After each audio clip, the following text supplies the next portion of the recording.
Yeah, what's going on, ladies and gentlemen? Welcome back to another episode of Unleashing Success with Grubbs, of course. Um, like I said, in this episode, I'll touch more into, let's get to the good stuff. In this episode, I'll be, telling my little tricks and tips and the basics that you needed to get started in the internet world. Affiliate marketing, got a great idea for a website. And see, I'll touch a little more on that because it's quite a few incomes on the internet. I mean, of course, more have, arose throughout the years, but I always tell people start from the beginning and work your way forward because it gives you a better perspective of what you're doing. Um, Most people know in the present day, you see all these advertisements, videos on Instagram, Facebook, so on and so forth about affiliate marketing and digital real estate, goes on and on and on. Well, see, that's the problem where they were advertisements. Back, it was like that back then. So don't feel bad. It never really got clear. They give you like a piece of something, and then it's a whole 100-piece puzzle that you got to figure out. So to break some of these terms down, when you see the advertisement that say own your own digital real estate. Okay, digital real estate can be a Instagram page, Facebook, YouTube, Twitter, so on and so forth. What they mean by digital real estate is in the internet world, authority is built from time. Yes, it's built by popularity, it's built by visitors, and so on and so forth, but it's built by time. The reason why I say that is I have domain names I have purchased back in '08 and still generate a few $1,000s a year in profit being parked, not because it's me or not because I'm promoting it or anything. It's just a simple fact of the authority of the domain. The domain name's been registered to the same owner for over a decade. So, that holds authority. And then the name has been around for so long. So it gets notoriety. That's what they mean by digital real estate. Like, for instance, I have my YouTube account, which I'm using now. Is from maybe '06, '07, back around when shit half the people weren't even watching YouTube. But this specific page could sell for anywhere from say about 3 to 5 grand. Only reason I would say 3 to 5 grand is because I haven't really uploaded a lot of content throughout the years, but the followers are real. Um, Back then you couldn't buy fake subscribers, so everybody who subscribed is either I was in like a co-op joint back then where you subscribe to mine, I subscribe to yours. And then a few people shared it while I was over 200 subscribers, 200 turned to three, 300 turned to five. So that's what gives the authority of that page. My Facebook page. Ooh, oh, my Facebook page is probably worth a couple dollars. I would say anywhere from 10 to 15K. Once again, the time, the authority. Just like buying a house, you pay your mortgage, you build equity. These pages are the same way. They just free houses, you build equity, which is popularity, age, you know, engagement, stuff like that. And that's what makes these pages worth more and more. I would say mine is worth 10 to 15K because it's something special about it. When I first got on Facebook, Facebook was not welcome to the general public. If anyone knew back at that time, the only way you could get on Facebook was to get an invite from someone because Facebook was designed for college kids. So for one, in the beginning, you had to go to a college in order to sign up. And in the beginning, it was like an Ivy League type thing. And then they opened it up to like any college. And then once they rolled out the beta version to see how it was to let general public That's why I came along. I was actually one of the beta testers for the general public version of Facebook. So the page was given to me by Facebook. I mean, y'all's is too, but I mean, that's before the whole corporate boardroom shares and all that stuff. Facebook was probably like an office of 30 people back then. So, I mean, authority is a lot. This is just to kind of let y'all know I know what I'm talking about. Pinterest, same thing, beta tester from day one. Got a brilliant story about Pinterest. Pinterest wasn't even supposed to be what we see it is today. It was something totally different. But through beta testing, a lot of people agreed with the route that they was going with it. So they did a switch of the whole idea and changed the whole entire site to a whole different direction back at that time. But that's another piece of good digital real estate. You got an old Pinterest page. Like the older your page is, the more it's worth. My Instagram page, same thing. If anybody had new Instagram, Instagram was an iPhone only app when it came out. It wasn't even available on Android. So anybody who had an iPhone back at that time had Instagram, your page could be worth something because those are the first set of pages. I'm about to say I got on Instagram when Kim Kardashian only had 2 million followers. Long time ago. I think that the top dogs when I got on Instagram was Kim Kardashian, Nicki Minaj, and I want to say Rihanna. Maybe Lady Gaga, like somebody had like crazy views, but I know Kim Kardashian was always the queen of Instagram. She had was leading the packs back then. Then Rihanna came out the gate trying to smoke with her and tell her Swift she got right back on. Like if you look, Kim Kardashian has hundreds of millions of followers. She always been like that since day one, but that's just mainly the basic concept of the term digital real estate. Um, Next thing to move on to is site building. Now, as far as website building, because I mean, it's still money in it. I mean, I still come up with harebrained ideas and for websites still to this day. So I can't say it's no money in them. It's actually easier to get them out now. Back then, we really didn't have any way to get them out except for Google ads and stuff like that. Now you can make an Instagram page for your website or TikTok, and you can gain traction pretty fast if you got a good idea for a site. So I would never tell people building websites out. I know looking on social media, everybody e-commerce this and oh, you can sell this, you can sell that. No, regular sites still make money. See, the thing that people don't understand there, tell you an internet secret. Now, saturation is real, but the way that these companies work, they know that people are making a bunch of scam e-commerce sites, slapping advertisements on them to try to get paid from Google. They know this already. They may not say it, but they know it.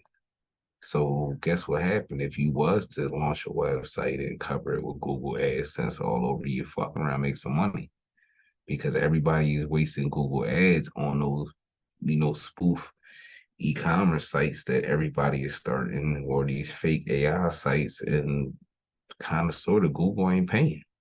I mean, I don't care what you say. You can find many of Jones online to tell you Google will burn you. Let them not oh, we don't like where the source of traffic came from. We're not paying. Oh, the visitors didn't stay too long. We're not paying. Like they anything they can to find not to pay you. And they've been like that for decades. So I know they ain't changed. They probably even worse. But if you play wrong with them, they will get you. So it's nothing wrong. That's my advice to say there's nothing wrong with starting a general website, weight loss blog, cooking blog, depression blog, social media website, video sites. That's where I made my focus on video sites because YouTube is so popular. But the basic fundamentals of launching a website. I mean, people make it so complicated, so complicated. You would have asked me this in 08, 09, I would have been like, get out my face. I don't know what you're talking about. Fast forward on to now, I mean, I actually had the ability to wake up, put a website together and launch it by the end of the night. And I mean, it took me a long time to get there with no school, no nothing. But the basic fundamentals of a website is your very first step is your domain name. I mean, they have tons of domain registries out here. I'm not contracted by any of them, but every name I ever purchased, I bought from GoDaddy. That's just because as a kid, I liked the story of the dude who started there, how he got rich as fuck off of it. So I kind of always bought every domain I ever bought from GoDaddy. But your domain name is your foundation. That's your web address. That's like your home address. They have to know where to find you at. They cannot find you without a domain name. Um, Next, I would say, hmm, let's see, because everybody go different. I mean, I would say get a logo. I think next step, I would say logo, because logos take a while. I mean, you might see a few or might not like them. I mean, for me, I like to visualize my own, and I try my best to create it, and then I send it to a professional and let them perfect it.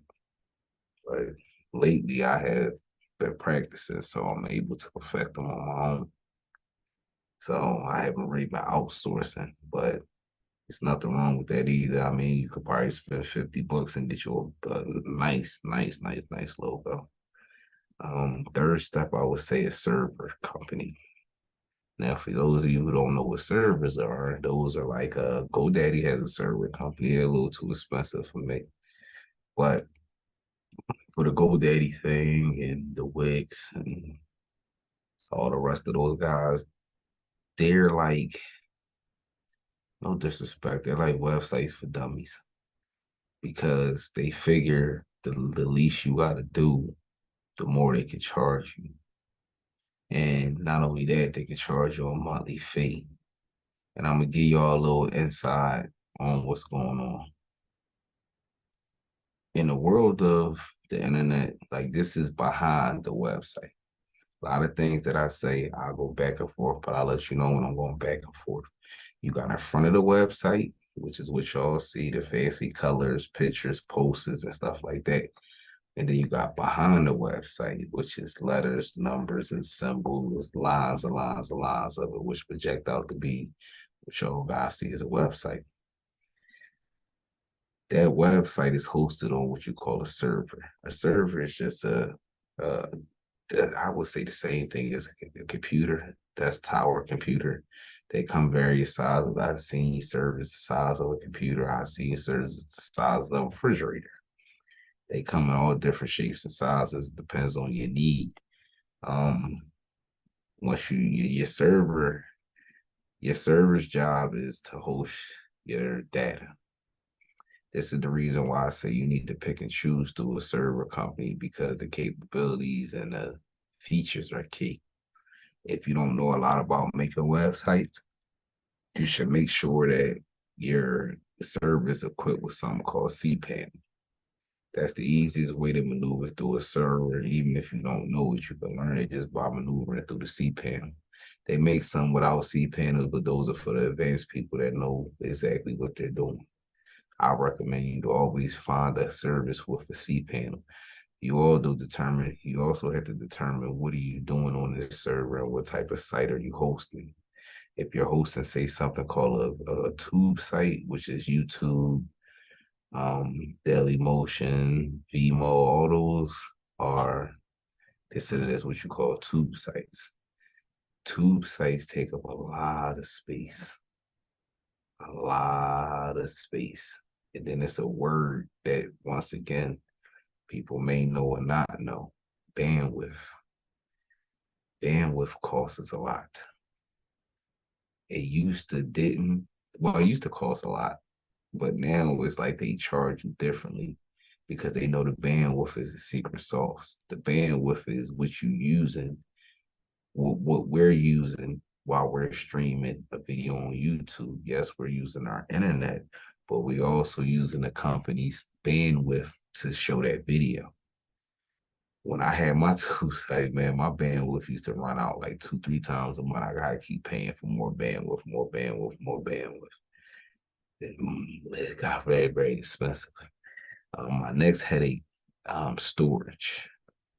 Now, once again, if you're doing something like a tube site or a social media platform, you gotta remember you need tons of storage. Profiles, pictures, videos. That's a lot of storage.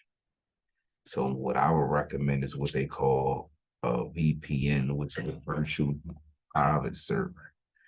VPN is more like what you would consider for like a small business or even like a small internet guy because it has big capabilities. So you have the same capabilities of a big boy server, but the only difference is it's like a fraction of the price and it's to me it's more lightweight because the actual big boy servers, like the real servers, don't come with no C panel. They have what they call an admin panel. You have to know your way around it. Um, so that's the difference between those two. They have pretty good packages, or they also have options. Like I always prefer a bigger server because I do things outside of the normal capability. I have people who pay me monthly to host their websites on my server. Those are the people who don't want to deal with the headache of learning or going to learn, who's the perfect server company, who cost efficient, who stuff doesn't go down, who's the fastest. So they say, okay, can I just pay you to host it? And then I charge them a monthly fee to host it on my server. I have unlimited space because I had my own server for over decades. So my plan is grandfather. For you to have the same server plan that I have now, I pay about $76 a year. It will probably cost you about $1,000. I mean, that's another thing too that I tell people. When you get with these companies, see, I've been online so long where a lot of these sites and concepts of cats who created them was in the same circle as I was. It's just that at the time, I didn't know how to set aside being outside and being online. So I kind of used to listen to them or, you know, bid with them online. We share shit, swap, and then we go our separate ways.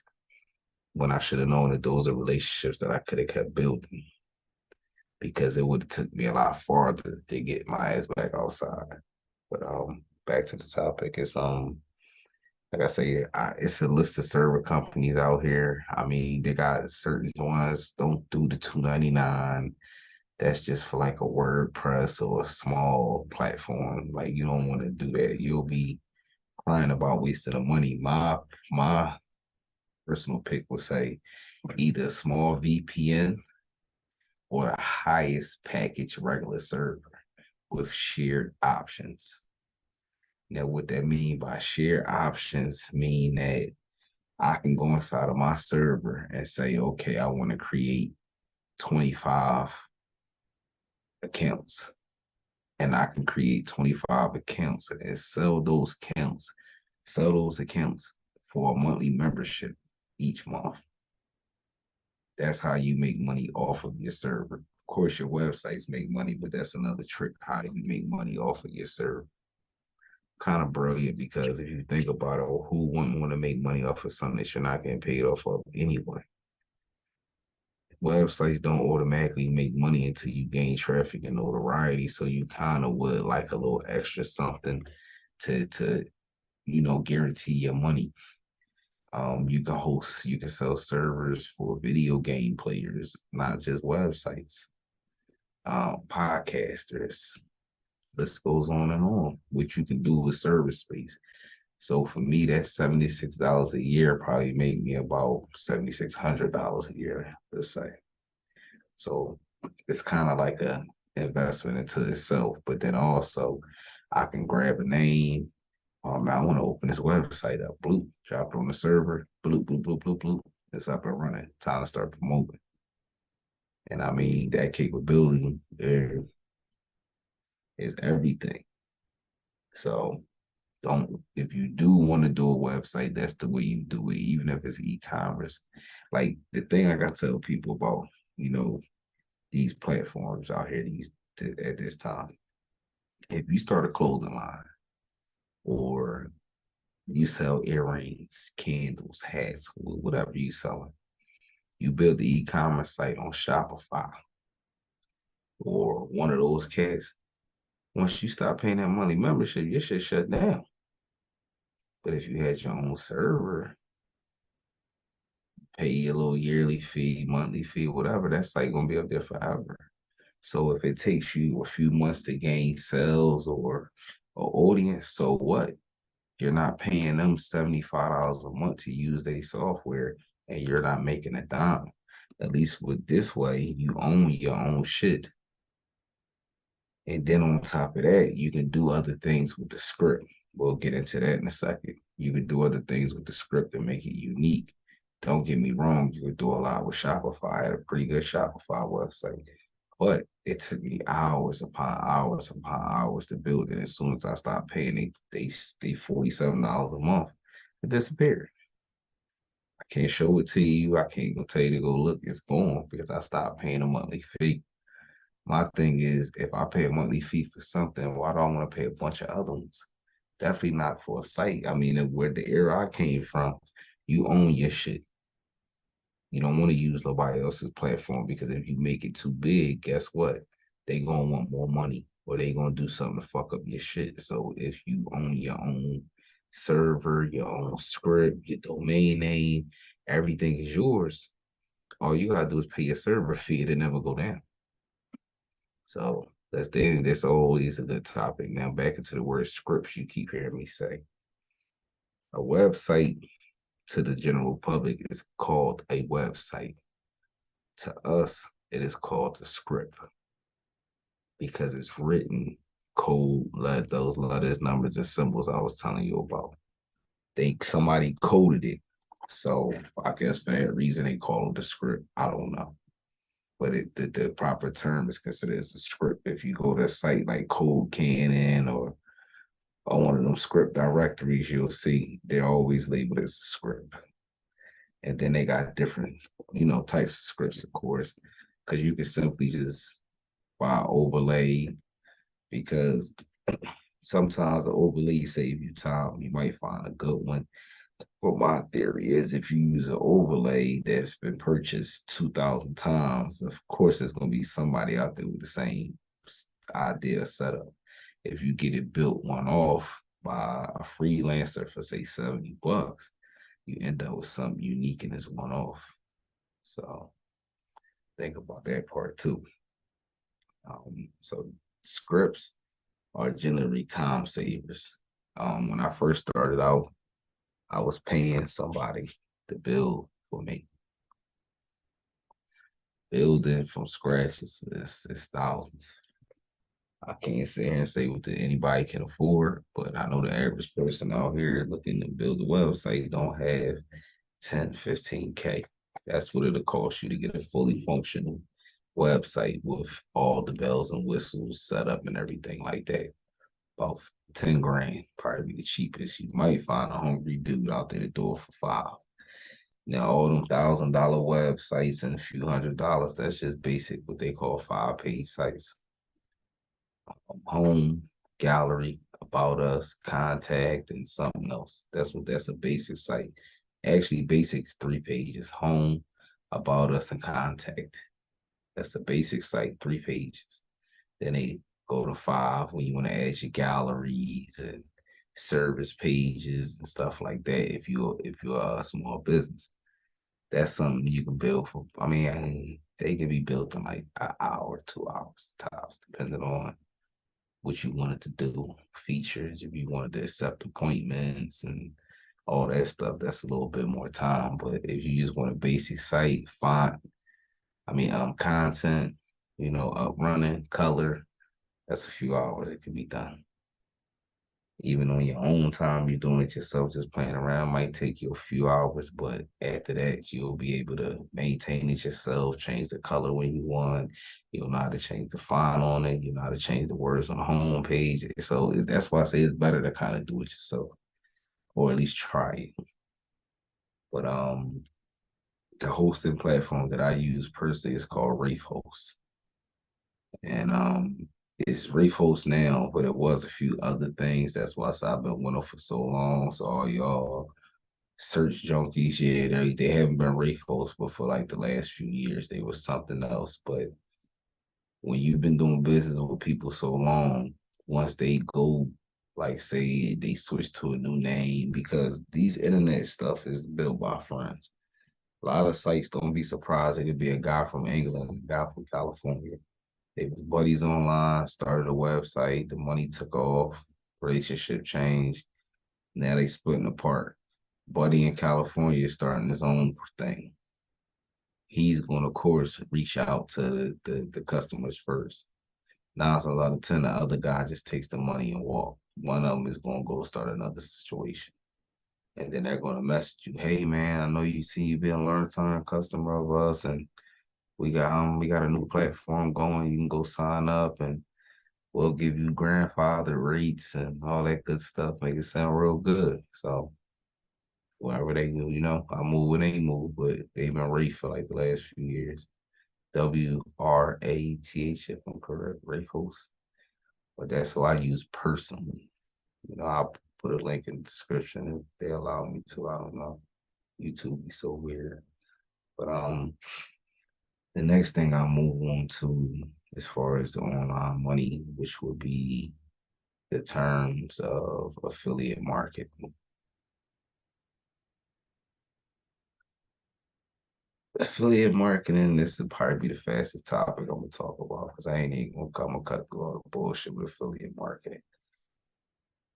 If you are not a person with access to a nice amount of responsive people, because I know some people that got 5,000, 10,000 people, followers, friends, shit like that. But when they post a picture, they only get 28 likes, 52. General ratio is about 20 to 30%.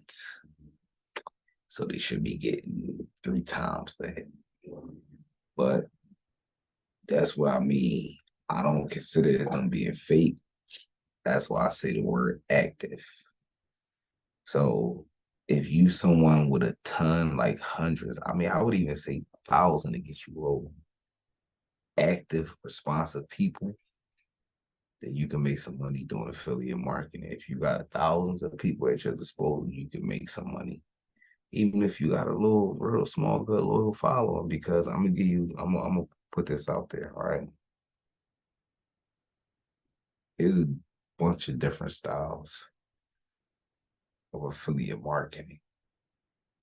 You have the styles with the Digistore or ClickBank.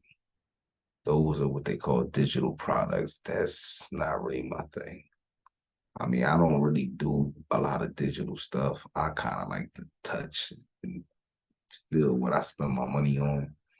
So if I would have my personal, and this is solely my recommendation, I'm not working for anybody, nobody sponsored this but me. But I would always say the Amazon affiliate will make you the most money. And not only just Amazon, if you think about it, it's just like perfect rule of thumb. You think of one thing that people spend their money on: shopping. Everybody shops. So no matter how you look at it, promoting something that people are going to do is the smartest thing. Also with Amazon, everybody shops on Amazon.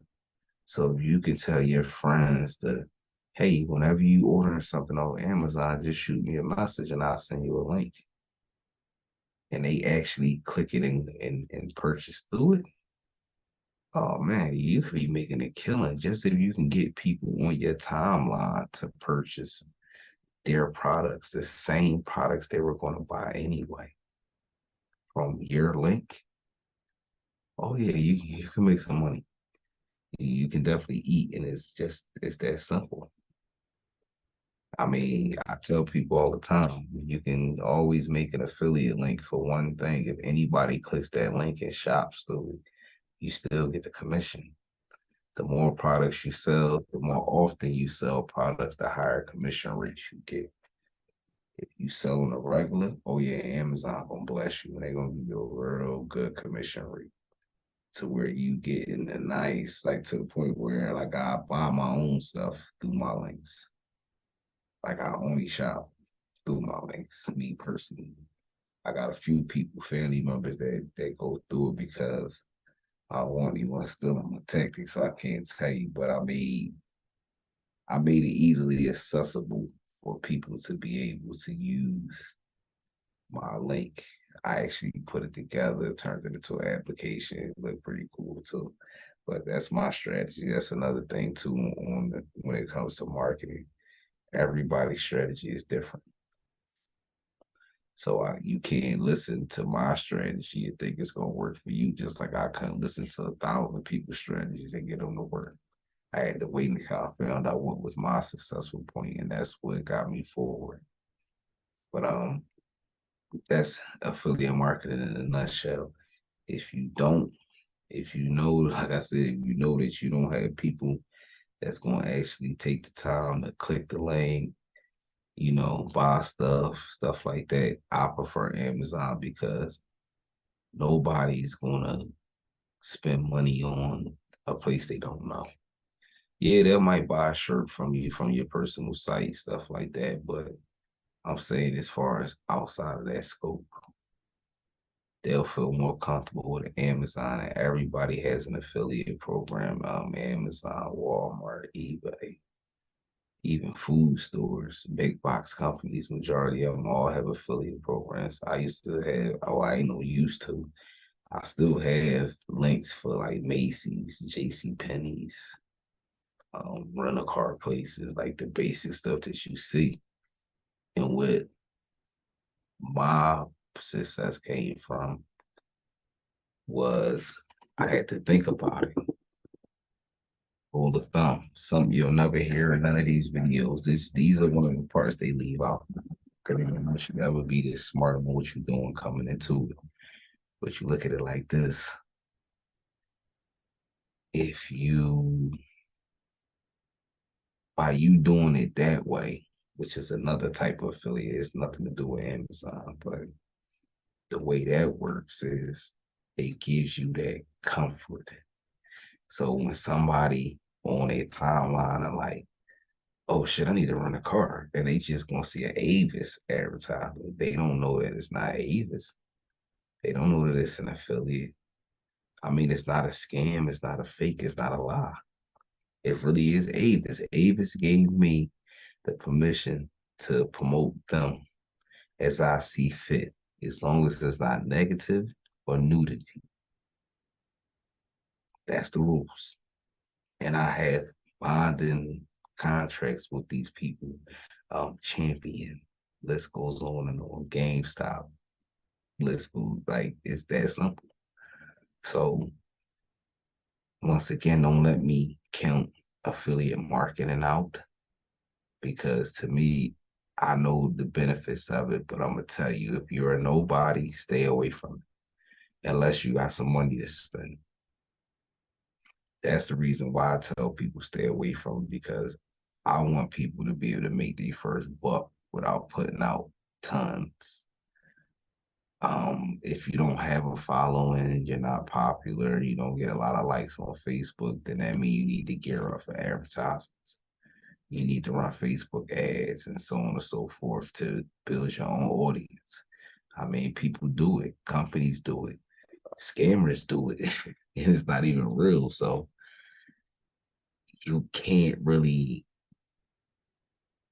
shy that way out because even if you're the person with the following and then you add on the advertisements, then that's how you get noticed fast.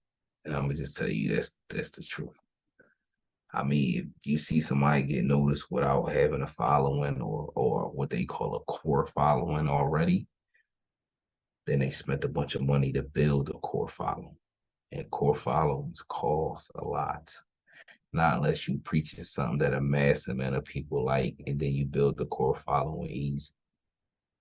Um, so that's affiliate marketing for you in a nutshell. As far as online money, the list is so many different things that you can do to make money online. You can make money writing articles for people. You can make money proofreading.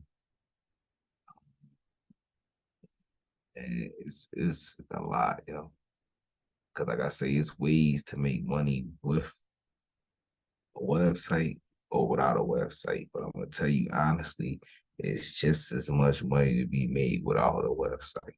The owning the website kind of gives you that ability because this, for instance, where owning a website gives you the little advantage. Because when you sign up to an affiliate program, the first thing they're gonna ask you is where's your traffic coming from? So you can simply just say advertisements. Now they might roll the dice and say, hey, do we want to try this new person? Now, if you got a website, they're going to go and look at your website, check your numbers, Alexis, or whatever that is, check your numbers, your ranking, stuff like that, see how your traffic is. Now, at that time, they can make a decision whether they want to deal with you or not based upon the analytics that they got back from their search. That where I used to have success at because I had sites that were doing pretty good numbers. So as long as you was getting about 50K more a week of unique visitors, they would approve you. Plus the site that was older than 2 years and stuff like that. And back then they had sites like Flashback and stuff like that where you can type in a website and go back to 2004 and it'll show you what it looked like each year throughout the time of the domain. So they can see where you upgraded, changed sites, added features, and then that's how they make the determination. Do they want to let you promote for them? And of course, the big boxes are a little bit harder. Amazon will give you a chance, but like the other guys like Walmart and stuff, they gonna reject you so many times before they approve you. Um, but that's more like once again, it can still work either way because you can say, you can literally tell them like, yo, I have 12,000 social media following here. I got 50,000 over here, 10,000 on TikTok. Oh, they're going to prove you an already. But on those stages too, it's two concepts. Now, when you do social media advertisement, now you have to pay somebody to make up posts, highly engaging ones that look very, very good. You have to hire people to put together content. This is if you don't want to do it yourself. Now, as far as when you on the website, all you do is go to your ad block, hit rotation, and put the affiliate ads in rotation. And as the day go along, it'll run them through with the other advertisers, which I'm getting paid for from a company. Because at the end of the day, I'm not getting paid from affiliate link unless somebody click and buy. So for that reason, you put it in rotation with ones you are getting paid for. So say for instance, you get paid per mile, which is 1,000 views plus or per click. So if you get pretty good daily traffic and you getting, let's say 10,000 a day, that means every advertisement is getting, you know, 10 runs. That's pretty good. So throughout that time, you definitely should generate a click, but you'll still generate some cost per mile money for each company or each advertisement that you run. So that's another trick of the trade. But once again, that's when you own the website. But all I would do is go ahead and get an affiliate link, grab a couple photos of it, um, mash them together, make some type of clever joint, and throw it in rotation. And I done had times where I done posted stuff like hats, fitted hats, and people clicked it. Didn't buy a fitted hat, but one guy bought a PlayStation and a high expensive watch. Another person clicked something I put up there that wasn't that and bought a class full of books. Another person bought like a bunch of digital products. Like it's when you do an affiliate, it's like anything they do on that visit goes to you. So if you got an airplane ad and somebody say, "Oh wow, the tickets are high, but I want to go to Greece next 6 months from now," and they purchase that Greece ticket on that city, oh yeah, you get 30% of that. I'm sorry, 15 to 30%. Depends how high up you are, but you should get generally 15 to 30% of that sale. So say for instance, if you're a person that travels a lot and you buy these in your business name, you'll be getting 30% of your money back every time, plus the airplane miles. But we're gonna travel on to the next one that I got for y'all. I mean, this is one that to me I say like is near and dear because it always worked for me. And even though a lot of people said that it was a slippery slope, but it always worked for me. Um, I would have to say, because I'm stuck between two, but I'm gonna say the end game of it all is not to just, like I said, your site take off. You know, I'm happy for you. It's nothing wrong with it. I'll be happy for you. But if it don't, you need to try to educate yourself on as many aspects of doing this as you can because I know people that have owned sites and it didn't work out and they made pretty good money being a freelancer. Because just like a boxing match, some cats can see more than a fighter outside. So they might have had their own situation and couldn't get it off the ground, but they might be able to get other people's situations off the ground. Some of them have got thousands of people's situations off the ground. And in turn, they made a ton of money. Just like the guys who probably, like people who create scripts. I always wonder, like, why they don't just make websites if they got the knowledge to put together a whole script from scratch with the features. Why not just make your own site? But maybe they tried to and they found more success in coding and just selling scripts. Cause some scripts have like 30,000 sales and they selling for like not 30,000, probably about most of it seems like 10K. And they're selling for anywhere from 200 to $60. That's quite a few dollars. But I'm just thinking after you release that script and the sales bottom out, what's next? That's not $1 million. Like, do y'all have to keep creating or but I found out they just take on projects from people like me with just a ton of domain names and no knowledge on it. Not enough to build from scratch, at least. I can launch a script and design, but I can't build from scratch. It's too time consuming.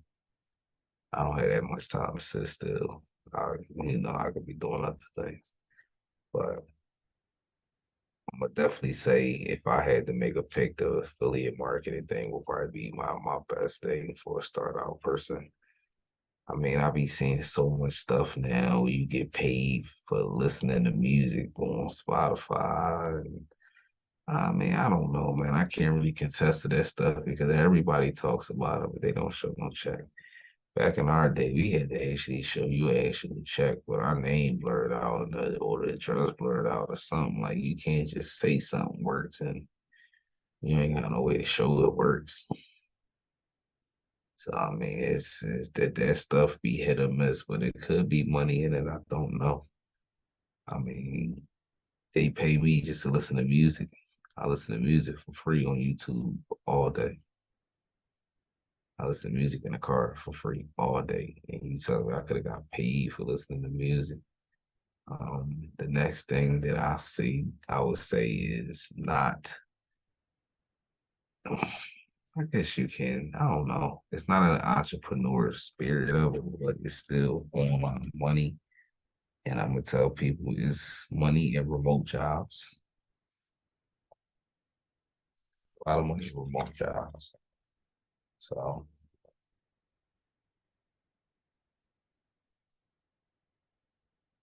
that part either. Uh, but if you out there to do your own thing, that's definitely I think what's best because for me, I came up in Philly. To me, it's a biased city, a lot of hate in the city. So when I found the internet was cool to me because it gets me out of my city. So if the city hate or just don't want to like it, okay, fine. That don't mean these cats over here in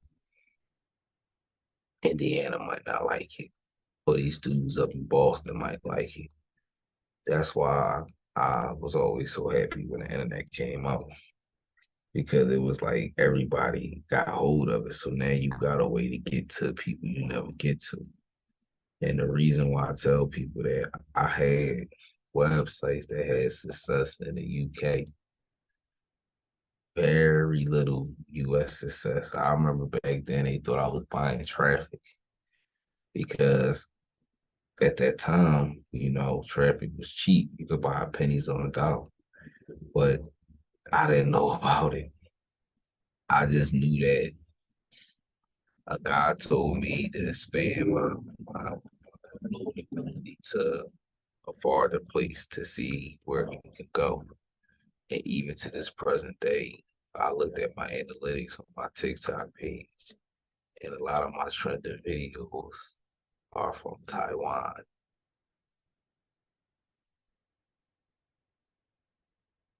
So like I tell people, that's what you focus on. So now you knowing that, you would think that you would go a separate direction. No, now I look for stuff that stuff related to my page, but in their culture. Because we got movies, music, TV from all over the country. So if I find something that relates to them that I do, and I put it up there, now I'll get more engagement. I'll get more shares. I'll get more comments because I'm catering to my audience. It's strange, but that's the audience I have right now. And once that see that audience right there, you could say that's my semi core because I'm not from there. But my semi core could bring my page engagement so high to make my, United States people see it from the visibility of it from them following. I mean, I'm not gonna give y'all all my marketing tips, man, because these joints, this is what them cats be trying to make y'all pay for. But if you look at stuff like that, those are the motions of how you grow the boat. And if you notice that everything I say that I do, I don't never do the clickbait route. I don't report negative. I got a lot of boundaries that I don't break, and that's another reason probably why I held back success for so long because I did it the way I wanted to do it, and I wanted to keep full ownership of everything that I made. My dad used to tell me, "Oh, get a loan. That sounds great. Go to a bank." No, but I'll tough it out. I'll eat some junk a couple nights, but no, I'm not gonna give up on it. I'll continue to push it with my money. So, and that's exactly what I did. And I don't want people to think, no, didn't have, I didn't have a ton of money. But the one thing I did, I had a ton of time.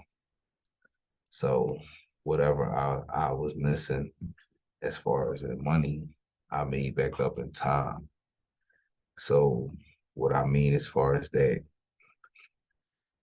at this present day, I would just get a lot of freelancers to do a lot of the work. Back at that time, I didn't have the money and I didn't know how to communicate properly with the freelancers. So I elected to just take some days, learn how to do it, and do it myself. And that's pretty much what I did. I can't say it was a good thing, but it ended up working out good later. Um, as far as far as the other stuff, like I said, it's always key to do the most that you can before you can outsource. Also, you want to read, study on any type of literature, education on what you're getting a freelancer to do, because they will rob you blind and they will give you anything, or you'll be spending weeks worth of revises getting them to fix it to what you want. So it is good to learn the lingo and be able to look at their past work to determine whether they're even worthy enough for, taking your money.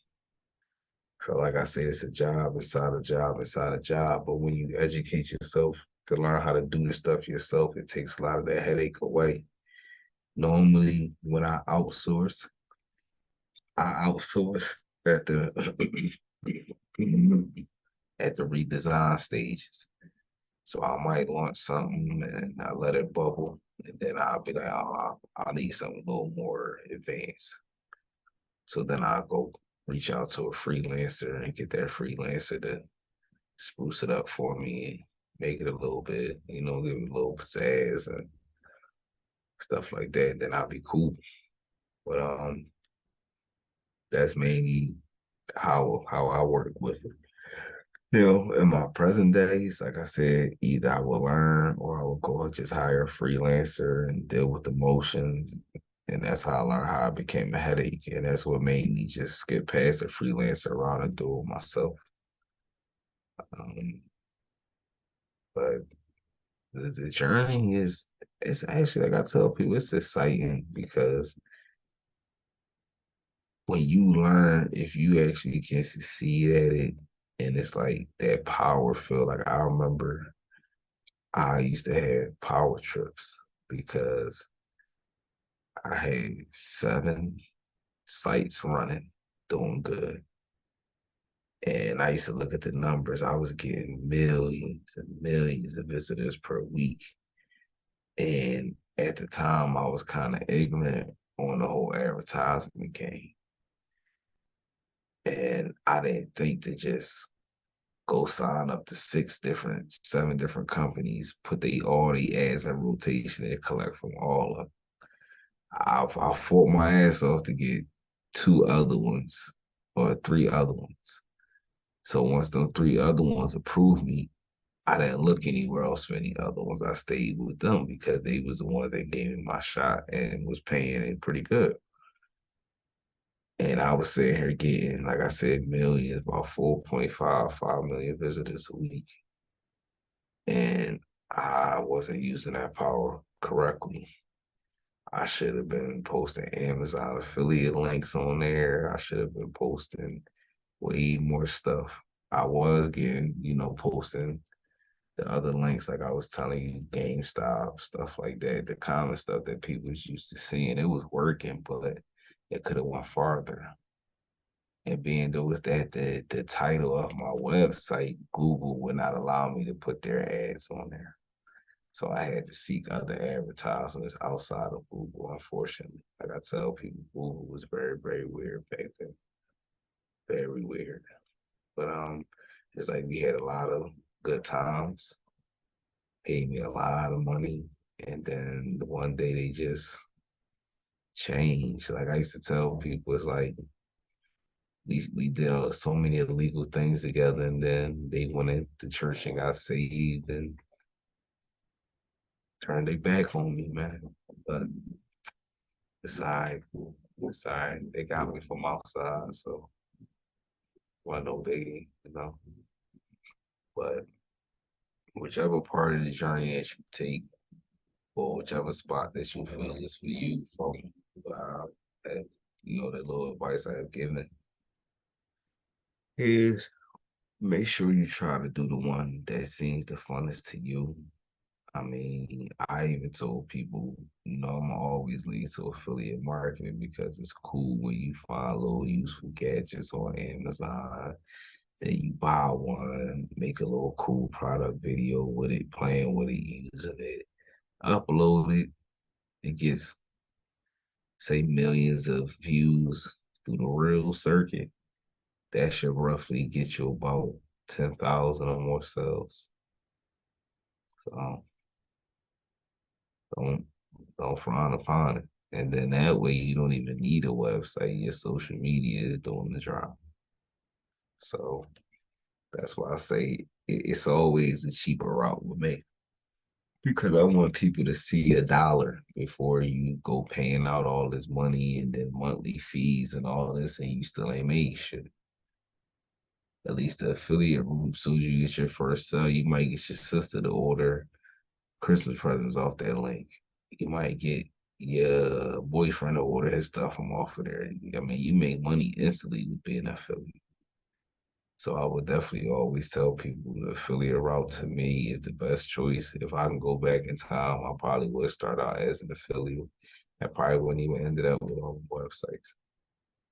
I just thought at the time the websites was there and I could use them and make a whole conglomerate. And I got a site that does everything. Like it was a lot. I wanted to take over the world, and that was my problem. I had some good trendsetting websites. Would have definitely been around right now, making a shit ton of money. It's just I was focused on the ones that I'm sorry, but the negativity when I should have been focusing more on the positive ones. But I didn't know the world was going to change so dramatically, and now everybody is just nice stuff. And you can't talk about certain topics or say certain things or certain phrases. Like it was a way different world back then. But I would just say be careful, do your research. I mean, I'm just one person. Take what I say, Google it, build your own research knowledge. That's another thing that I tell people. I came up in an era where you can pay $75 and sign up to a money making guru, and they'll personally teach you. I done been through a few of them. And even after I went through what they told me, I still had to sit down and research and create my own research path because they research path didn't suit me, and I didn't understand it the way that they was doing it. So I just did exactly what I'm telling you, create my own research path. And everything got a lot clearer. That's how I'm able to articulate the information I am giving now. I'm actually holding back a little bit because people fry me if I give out too much because a lot of that stuff people do get paid for. I mean, if you got any questions, just inbox me. I mean, I'll give you some more free game, but I'm gonna respect the game also. I'm not gonna just put everything out there. But as always, I definitely hope you guys like this episode. I mean, the internet part of my life, I still say was the greatest. I mean, I don't mean to sound like a nerd, but the internet did save my life because it kept me inside. I mean, being outside on the streets and shit like that, hours, days, it was dangerous. But once I got in front of this computer, I knew I was safe. I was in the house. Wasn't no trouble coming there. You know, I can move around. I can, watch TV. Like it kind of gave me the grounded part of my life. It took the ripping and running out of me. And like I said, I spent my first year or so in front of this computer every day, sometimes 16 hours a day. I stop just to go outside and smoke and eat. Then I get right back on later on. Come in, be hours in the morning and sit on there until 10, 11 o'clock. So I definitely put the time in. That's another thing I say too. If you don't have the money, you will have to put the time in. If you can put time in, you got a little bit of money, then I'm gonna say you got a very, very about 75% chance of success at whichever internet ways you do. The site where you just better be very clever. Even if you make a connection to something we got, there's nothing wrong with that. Just there gotta be a more clever mousetrap. But any information you need, just hit me up, DM me. Make sure you like, share, subscribe. Don't cost you a thing. I tell everybody go to every front house you got with a smart TV. Subscribe there. Um, you can also check out my other channels. I got another one called Chronic Cinema. another channel circulating called Nobody's Listening. Those two are podcasts. Chronic Cinema is about 20 episodes and actually about to wrap up season 1 in the next 5 episodes, and then Nobody's Listening ain't too far behind. And then that time in the off season, you get to work on some new ventures. You also catch a bunch of reels from circulating on my pages and things. So, but I mean, I'm definitely out here working. You can also follow me on all social media platforms. Grubbs, Grubbs. Yeah, dot, all that stuff. But I ain't hard to find at all. So, you know.